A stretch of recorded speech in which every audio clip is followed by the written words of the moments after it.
Well, I think for anyone to think that they can make decisions over the life of somebody else when their lived experiences are so different and yet will have such a great impact on the lives of people is of an arrogance that I think is preposterous.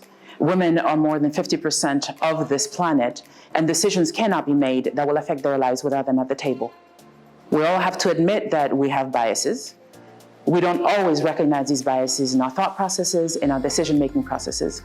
The only way we can actually make decisions that are for the good of all is if there's enough diversity at the table that will allow us to see through our biases. And that means women, that means men, and that means all other kinds of different lived experiences, different backgrounds, and different experiences. Over the past 10 years, we've seen some great improvements in the wash sector. There's two specifically which I would like to highlight. The first one is that despite the fact that water has been a focus for most of our countries over the past few decades, sanitation, on the other hand, has been sort of the sidelined and has been the area of the wash sector that has not gotten as much attention. And over the past 10 years, we've seen that that has changed. There's been greater and greater and greater focus on sanitation, which has been great to witness and to be part of. The second thing, which is important, is the extent to which the notion of equity has been really strong in the sanitation sector as well as more broadly in WASH.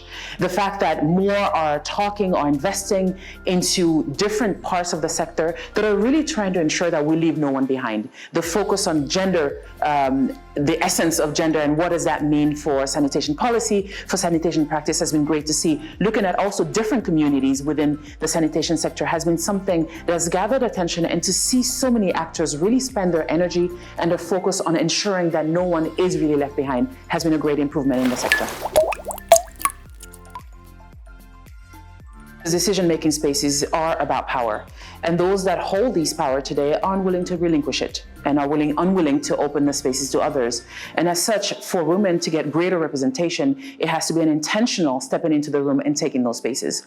Specifically to the WASH sector, women that are most affected by the lack of facilities, the lack of services, the lack of adequate access to WASH are the ones that are also working at the bottom of the value chain, are the ones that are taking care of the infrastructure. They're the ones that actually have to fight the most to make sure that they're able to live in dignity, which is very difficult and for the most part for women. Yet when we look at the value chain and those that hold the roles of decision within the value chains, there are very few women in that sector. That is changing over time, but I think the more women start to take up those roles along every single step of the value chain, that disproportion eventually will give way. But that does take, as much as within WASH, as within the other sector, a real willingness for women who are already in these spaces to intentionally open the door for other women and know that at that table, it is a power struggle. Women already make sanitation and water decisions every day. It is probably, depending on where women live, one of the biggest decisions of their days. How they're going to get water, how they're going to make sure that they're able to access services.